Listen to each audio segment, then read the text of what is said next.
Hey everybody, Tom here with Hidden Beats, and today we are talking with Sam Strange from the Champions of Magic. How are you guys? How you doing? Yeah. So it's Young and Strange, Richard Young and Young, Sam Strange? Strange, and we're a double act from the UK. We do like grand scale illusion in the Champions of Magic show. Okay, that was actually kind of my first point was an intro, so there we go. How did you guys get into magic? I guess is really the first thing to talk about. We grew up in the UK, obviously, and we both discovered it when we were kids. And our parents knew each other, and so we kind of also got to know each other. And we were initially quite competitive with each other with it, and then later on, sort of became a duo, which is what we are now. So, like, you guys tried to one up each other, I guess, when you Got were it. younger. Yeah, you do. When you're learning magic together with your mate, it's very easy to sort of try to outdo each other or be the better magician, and that hopefully pushes you a bit further than just learning on your own. Did you guys specialize in different things when you were kind of going against each other, or was it just who would pick a new trick and see who can do the best Yeah, I think version when of you, it? especially when you're younger, you just sort of try and learn everything, you know. So everything from card tricks to coin tricks to bigger things. Actually a trick we learned with a cardboard box is still in the show to this day that we do that we learned when we were teenagers. So yeah, that's the great thing about magic. Actually, is obviously it's our profession, but it's an amazing hobby. There's so much to learn with it, and so many things you can play with. That's why for most people who do magic, it's just their hobby, not their profession. And what drew you guys into magicianhood? Well, always, frankly, any magician is just rubbish at everything else. You know, Yeah. can't play sports, not very good with girls. It's cyclical, right? So especially when you're young and if you've got enthusiastic, supportive parents or friends around you, you'll do a trick, and then that if the trick is even remotely good, that will get a response of "Wow, that's amazing! That's incredible! You're amazing!" And what that does, especially when you're young, is become a great catalyst for wanting to learn something else. Um, yeah. So then you get known as like the guys that do the magic. Oh, guys, when you go to a party, oh, you couldn't come and do a few tricks, could you? And it's sort of then you get offered to do your friend's like wedding or something or corporate event, and then before you know it, the reputation has got out that you're doing magic and you're doing a reasonable job and things. And then you can build a profession from it from that point. Yeah, I guess with any artistic venture, if someone praises you, it makes you want to jump into it a little bit deeper. And that's the dangerous thing about magic, actually, is that right from a very young age, people will say to you, "Oh my goodness, you're brilliant, you're amazing. Why are you not on Canada's Got Talent?" And then what it is you're not a great magician. The secret protects you. You know, the secret. If they don't know how the trick's done, they go, "Well, you must be a great magician because I don't know how that you did the trick." But obviously, Hmm. like being a restaurant, the menu is 10% of the experience. It's the everything, isn't it? And that's the thing with magic, actually, is that some people think that magic is just about do you know how I did it or not, and that's not the whole thing at all. No, there's definitely an allure to it, an illusion. Like it's a feeling. I wouldn't call myself any sort of magician by any means. I love the idea of it, but I don't think I've ever had that affinity to want to do something like that. But I love trying to figure it out, and I love the mystic behind it, I guess. Yeah, if it's done properly, it shouldn't be this intellectual challenge where you're trying to work something out and you're plagued by not knowing. It should be this momentary sort of, it sounds a bit cheesy, this momentary like disbelief or wonder that you're creating that just provides a piece of escapism. Um, yeah. Yeah, and that's what hits home for most people, I would think. Yeah, even if that's for half a second. Do you know what I mean? You come to a magic show like Champions of Magic where you've got escapes, you've got the production, you've got the big scale illusions, you've got some artistic magic. Even if you're making the audience that giving them that moment of wonder for 2 or 3 seconds in a show, it's worth it. Hmm. Now, Champions of Magic. How did you guys get involved with the show? So the producer of the show about 9 years ago went around the world looking for acts for it, basically. So the show, if you don't know, features five magicians, and we all have different areas of magic that we specialize in. And then also we do some ensemble pieces where we all work together as well. So about 9 years ago, this producer went around the world looking for the right acts for the show. And we were very lucky. We were at the Edinburgh Fringe Festival, which is the biggest arts festival in the UK. We were doing our own show there. and he came to see it, and asked if we would be interested in taking part. Rest is history. The show's still going strong 9 years later. That was actually I couldn't find out an actual runtime for the show, like how long it's been going on. So 9 years is pretty awesome. Obviously, it Well, we've shows. done a lot of shows in that time. It's like 600 or 700 shows, if not more than that. It's just, and then what that means is that even if you weren't trying to improve the show, right, you made a proactive decision not to try and improve it, it would get better over 600 or 700 shows. But of course, what we do is we take notes after every show. We provide feedback to each other. The producer then gives us feedback. We watch the show back and we analyze it and try to work out how to constantly make it just like 0.5% better every time. Is there like, so do you guys try to add new tricks to the repertoire to go with the show as it progresses, or do you kind of stick with a fairly standard batch of stuff for every show? No, well, it's like a bit like a band, how they'll go off and write a new album and then come back. And so the show evolves. And actually, our time when we got to write a new album was during the pandemic because we couldn't perform live. So actually, we've been in Ontario a lot over the last sort of several years.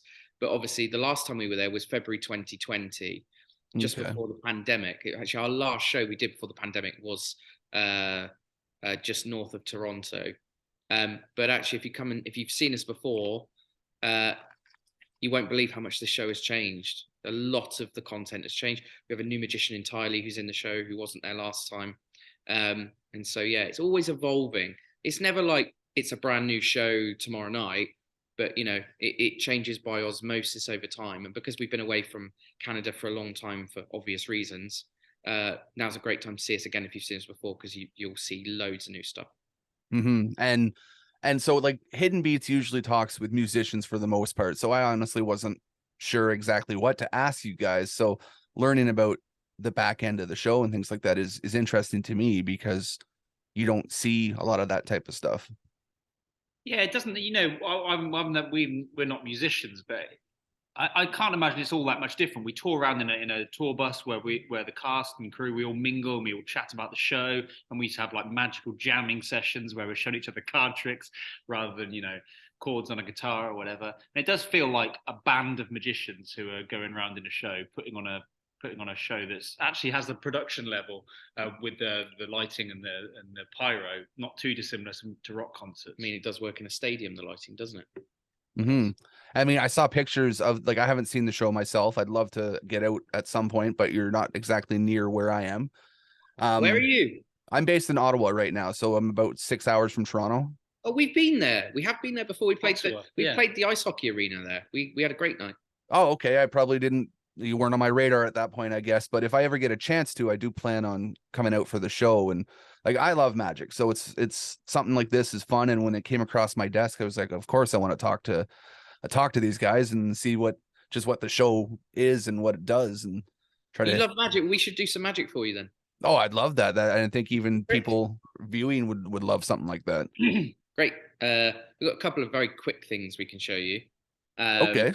We are in the US at the minute, so I'm sorry to say I don't have any Canadian bills with me. Oh, that's fine. But I do have a $1 bill here. Can you see this okay? Yeah. Yeah. So the idea is very simple. It's to take the $1, and bear in mind there's a huge cost of living crisis at the minute. We're going to try and change this. It's got this lovely moment where it's halfway between a $1 and a $100. Oh, that's awesome.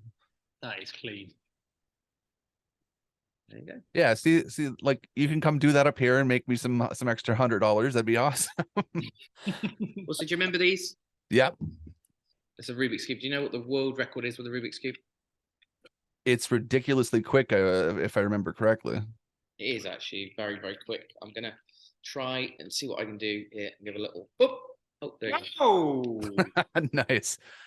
See, little things like that, even though it's probably very simple to you guys, it elicits a little bit of a wonder feeling to me, because I'm watching you and I'm going, like, I can see your hands. Where did that go and how did that happen? Yeah. Do you want to try another one? Sure. I've made a little prediction inside a deck of cards here. which I'm going to show you. I've just done it out of camera. Basically, I've got a deck of cards here, and I've put one card in here upside down. Okay. Does that make sense? There's 50. There's a whole deck in this box, but one of the cards in here I've put upside down. I know this seems strange, but if you were to guess, and I will be honest to tell you, it's not an obvious card like the Ace of Spades or the Queen of Hearts.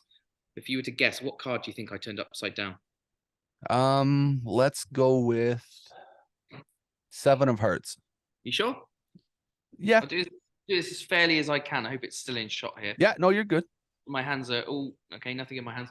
You can see all the cards here. They all face one way, apart from one Okay. card. So, can you see that? Yeah. See, actually, now, little fib I told actually. Some people think I just somehow have a way of quickly turning the card over, but this came from a different deck earlier. Can you see? That's just luck. We've been trying that forever. I'm sure you've practiced quite a lot with that one. But see that makes it, that elicits happiness. Like just the fact that you did that right now, I'm sitting here going, what the hell? So no, that's fun. I appreciate that, and I know that also, you know, people watching this are going to see that and go, wow. Yeah, it's difficult because our sort of role in the show is the grand scale illusionist. So we come up with like we've got lots of large scale illusions, saw people in half, vanishing, reappearing, lots of big box illusions. And whenever we do like a little press spot or a Zoom thing, it's quite difficult to reflect that in the confines of a small apartment you're staying in, you know. But fortunately, both Young and I spent years before developing a stage illusion act. We spent years doing sleight of hand magic at corporate events, private parties, and things. So he was never any good at it, though. I'm just like the front man. Yeah, the face and just the heavy lifting. Yeah. When he would go and do like a corporate event, we used to get complaints. Yeah, I used to just basically go and hide in the toilet until the event's over. And then, I mean, hey, why not? It's a disappearing act right there. Have you ever been to London? No, I haven't. I that's definitely somewhere I'd like to go. Do you know about our big clock there, Big Ben? Yeah. Do you know that they've recently, it was all covered over for about 4 or 5 years because they refurbished it all. I don't know if you know this, but they've recently uncovered it. You can look this up if you're interested. Obviously, we just came in from London. We were in London yesterday. We've just flown to the US. We're in Indianapolis at the moment. And when I was in London yesterday, I took a photograph of Big Ben because it's my favorite sort of sightseeing thing in London. It's on my phone, okay, this photograph of Big Ben. I know it sounds strange, but if you were to guess, what time do you reckon I took the photograph yesterday? I will be honest and tell you it was daytime. I'm going to show you the photograph, but give me an hour, first of all. So if you're going to take so I'm a photographer, so I like the idea of taking a good photo. If you're looking to take a really nice quality photo, you're going to probably go around noon hour. Okay. And how many minutes past 12 would you have said? If you were just to get. Let's go with 16. 16. I'm going to show you the photograph which I took. I hope you can see this okay. Yeah. If you know my passcode, that's okay. So look, let me show you the photograph here. It's the last photograph I took. Do you see it? Mm-hmm. Now, I don't know if I zoom in. Can you see what time it is? Oh wow. Okay. It's just about 16 minutes past 12. It's a reverse. Yeah. It's mirrored, but I can see it for sure. Can you see? It actually says at the top that was taken yesterday at 16 minutes past 12. Can you see that? I can see that. That is something. Good guess. Well, I love things. Man, you guys are just you're making my day right now, which is perfect. That's good. Mm-hmm. I mean, yeah, I don't know where to go with that at this point now. Jeez. Oh, good. Go to Google.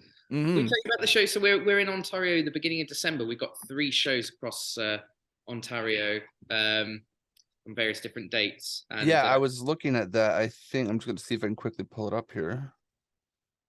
Yeah, you have Markham, Kitchener, and Peterborough. That's it. Yes. And this is, I just mentioned, this is currently North America's largest touring magic show. So we're bringing 4 trucks full of magic. Oh, wow. Okay. It's an absolutely enormous show with, everything from grand scale escapes to spectacular stage illusions. We have a new part of the show that no one in Canada has seen before, where we go back to a golden age of magic with our mind reader. So it's a really, really special show. It's perfect for the whole family. If you've seen lots of magic shows, it's great because you'll see loads of stuff you've never seen before. If you've never seen a magic show before, your kids haven't seen a magic show before, this is the perfect first magic show. The reason is you're spreading your bets. Basically, there's 5 magicians. So, you know, we all go on and off. It's really fast paced. You're going to see every kind of magic through the course of the evening. And yeah, you know, for the youngsters in particular, it's a very fast paced show. So they'll have a great time. Is there like something that is a fan favorite that hits every time that you guys do? Well, I mean, although there's 5 different acts, actually, one of the unique things about this show is that some of the best moments, or the moments we get the best feedback on, is the collaborative routines that we do in the show. So we all come on stage, and as a team of magicians, we do 2 or 3 routines together, and the audience tend to really like it. It's got sort of a "now you see me" feel to it. If you've ever seen those films. Mm-hmm. And although we actually do the last sort of 15 minutes of the show, and it's like a vibrant tribute to the 1980s sort of Las Vegas, where there's lots of illusions, pyrotechnics, and stadium lighting. Yes, stadium lighting, and also some great costumes and stuff as well. So it's got a vibrant end to the show. That's what we try to bring to it. Nice. And I read that you guys like as a whole, as the group, you guys do take like fan assistance and interactions and stuff like that. Yeah, there's a lot. Even like the very first thing we all do at the beginning of the show is something that every single person in every seat experiences a magic trick, just like you just did. It's just something that we open with. We go, let's start the show. Let's do something that involves everyone in the room. And within 30 seconds, they've all experienced a magic trick. So you're not just sat watching this show. You will go, what? That just happened to me, kind of thing. And it has to be like that as well. A modern day magic show, when everybody's watching magic on their phone or on TV, they sit there and go, well, I think I could, you know, maybe it's a stooge, maybe someone's in on it. But when you see live magic, which is the best way to see it, having the interaction and people being brought up on stage and asking live members of the audience proves that it's not a setup or anything. And the way we do that is that we throw things into the audience. So we don't just say, hello, would you mind coming up on stage? Where you go, well, that could be someone on our payroll. Instead, we actually have a thing that we throw into the audience, and the audience throws it around, and then, you know, it will land with a random person, and that way you know that person is a genuine audience member. It's also what makes the show really exciting. This isn't like going to see Les Miserables or Hamilton or Phantom of the Opera. You know, this show is different every single night, and the reason it's different every night is because every night it's different people on stage. So you know, and that's what's exciting about it. It's not going to be perfect like a Hollywood movie, but you're going to see a live experience where even the performers on stage aren't sure exactly what's going to happen next. Have you guys had fans come up that are hard to work with, that they think they know everything and want to just do the tricks and stuff for you?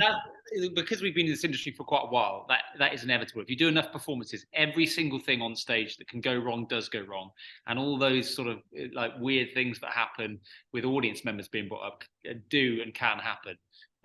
Yeah, well, it wasn't only a show. I can't remember where it was. It wasn't that long ago in the US where we brought an audience member up, and we were doing a card routine with her.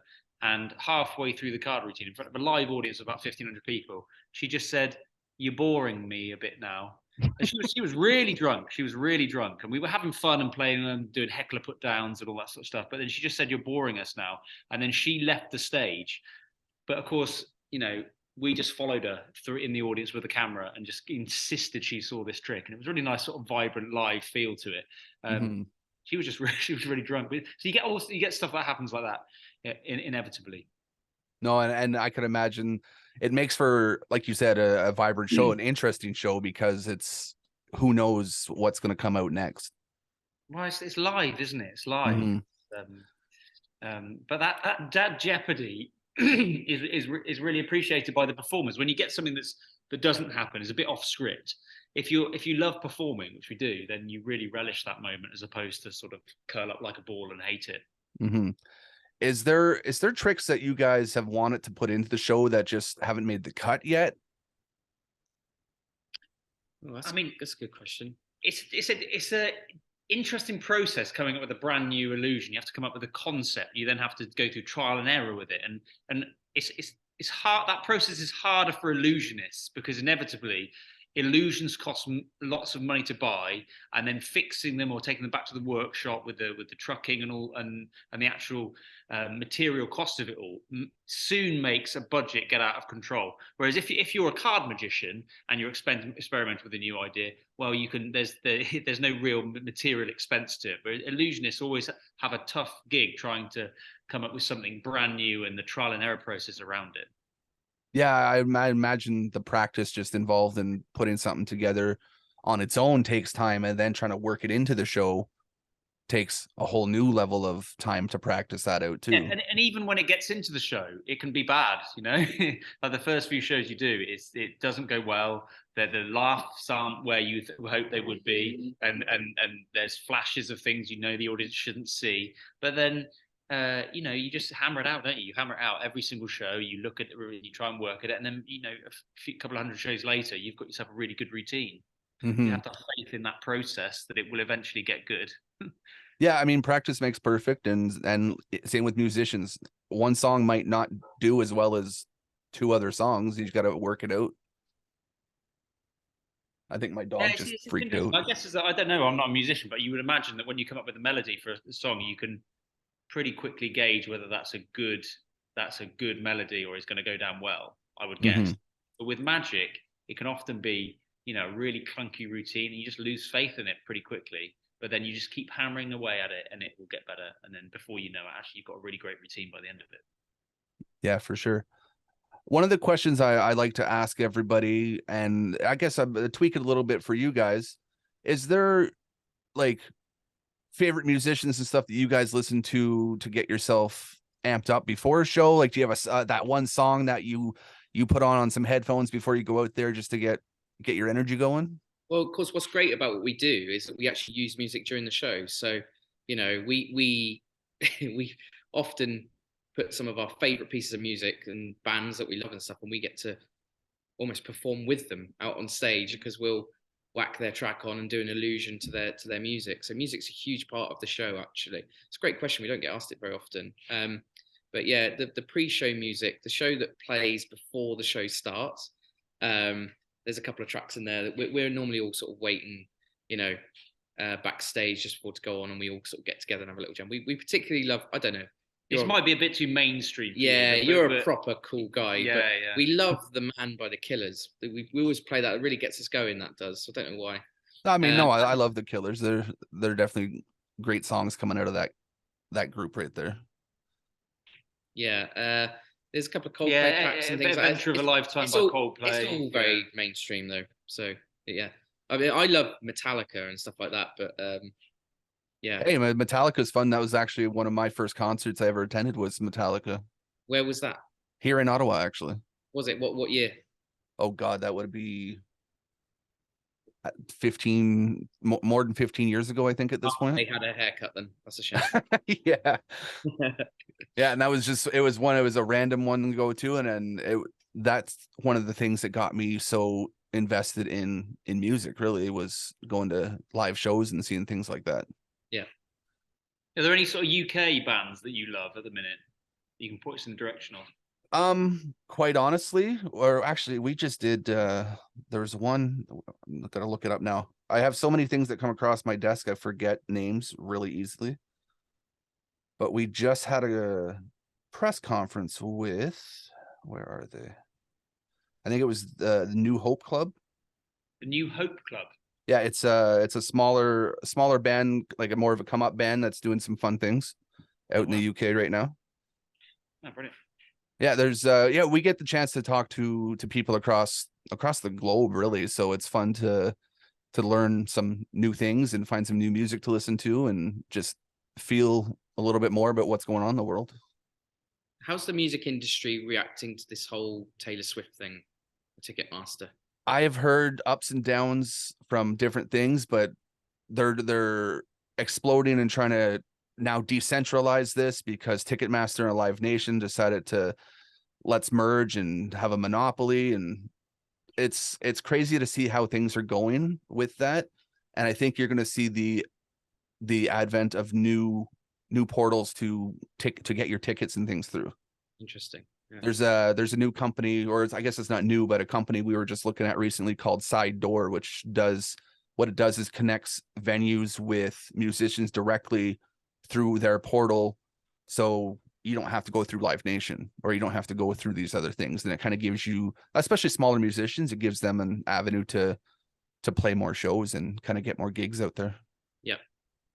So it's very interesting to see, and I'm waiting to see just how the government's going to try to crack down on this somehow, but they're probably not going to be able to do much, to be honest. Yeah. That's interesting. I have a fun question that I don't typically throw out there all the time, but it's completely off topic, but it's a fun one to get to know insights about you guys.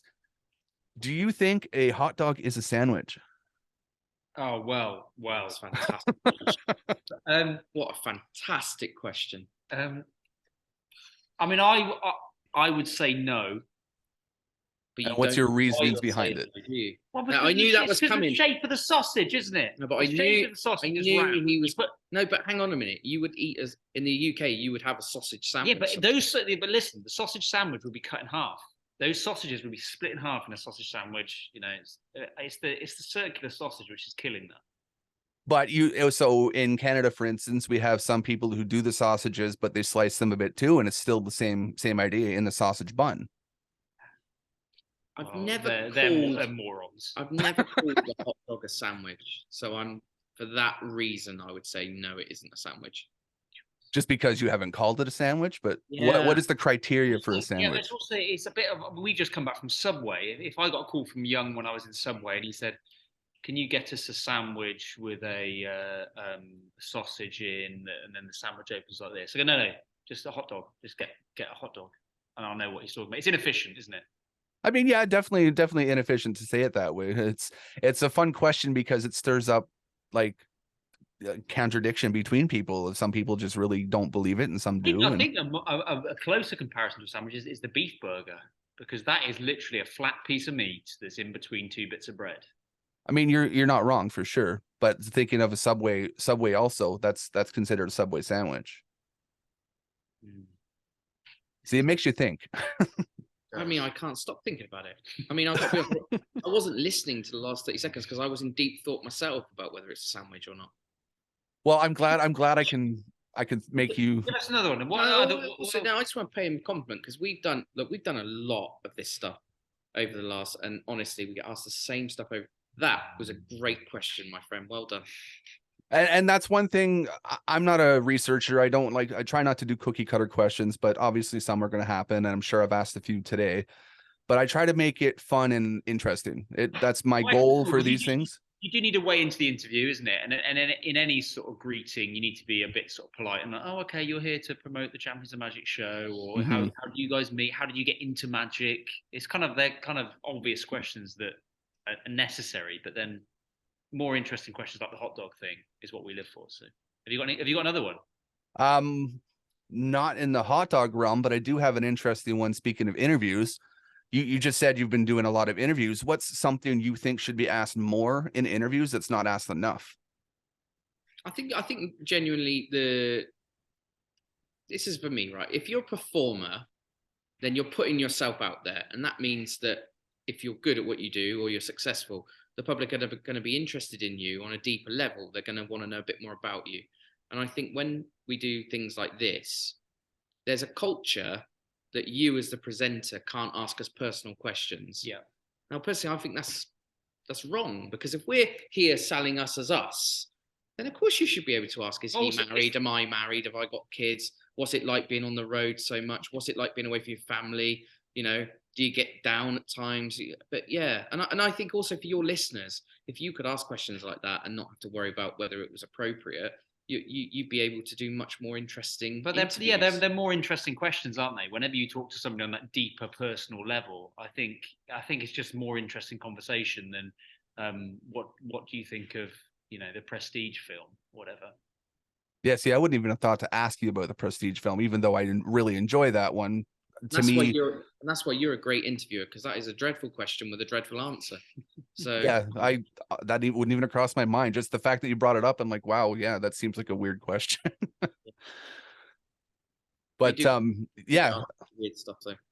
I'm sure you guys get asked a ton of different things. That's why what would you like to ask more? And I find, so we do have second rounds of conversation sometimes with musicians, and that's where I tend to get into the deeper stuff, usually try to find a little bit more about the family, things like that.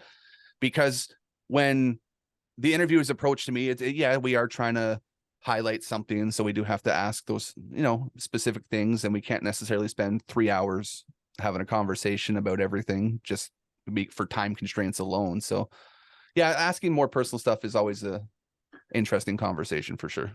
Yeah. I mean, the reality is we work together as a duo and have done for 12 years. So we can paint the very rosy picture of, oh, it's wonderful, we're in America, or we can tell the truth, which frankly, we can't stand each other. Yeah. I mean, hey, that happens when you're in a bus together or something like that for days on end. You want to choke each other, I'd imagine. I wish I could have a day where I don't have to hear his voice. I'm sure he feels the same way about me Every day. So well, we don't have much time left, so I want to leave it off on a one last question. Being such a big experience and a shared experience in a magic show, everyone kind of goes and they're looking for that type of that wonders and awe. What is the experience that you're hoping fans take away from the Champions of Magic and the show as a whole? Do you know what? We were in an Uber the other day, and we were chatting to the Uber driver, and he said that in 2006 he saw David Copperfield, and he went on to describe what he saw in that show. And we as magicians knew what he was talking about. We knew the illusion and the amount of detail that the guy had remembered. That he remembered so much about it. It was extraordinary. Bear in mind, it was more than 15 years ago. And Copperfield's considered the greatest illusionist of all time, which I think is very fair. He is like that good. And I go, but the most extraordinary thing is this guy saw his show 15 years ago, remembered some extraordinary detail about it because it obviously connected with him. And so I think that has to be our goal, really, that in Champions of Magic, you will see something that maybe it's a year from now, 5 years from now, you'll bump into another magician somewhere, or magic will be on TV, or something will happen that will remind you of magic. And then you will go, hey, do you remember when we saw that Champions of Magic show? Do you remember when that guy did that thing? That's got to be your goal. That's got to be your goal, that people remember it a long time after it's over. And that's what Champions of Magic is, going back to what we said at the beginning. It's not just a show like Hamilton or Les Mis where they're doing, hundreds of shows a year. And if you ask the performers what happened last Thursday, they wouldn't be able to tell you anything. What's extraordinary about this show is every show is an event. And when you come to it, that night is going to be completely unique. Those people that come on stage are going to be only up there that one night, and that performer's only going to interact with them that one time. And so the show's an event. And, that's what I think makes it so special and worth coming to see. That's awesome. That's a great way to leave off, I would say. And I'm going to make sure to link the tour dates and everything at the bottom of the description for this, so people can come out and take in the magic, really. Great. Thanks for having us on. Well, thanks for having us on, and we'll continue to debate the hot dog saga once this ends. Feel free to send me a message on Instagram and give me some more of your feedback and insights on the hot dog sandwich question, because that is a hot topic everywhere, anytime it's asked, for sure. You've done a great job here. Keep asking the tough questions. You did a good, interesting interview. Well done. I appreciate that. Thank you very much. Thanks, Chris. All right, guys, enjoy your day. Thank you so much, man. Nice to meet you. You too. Bye.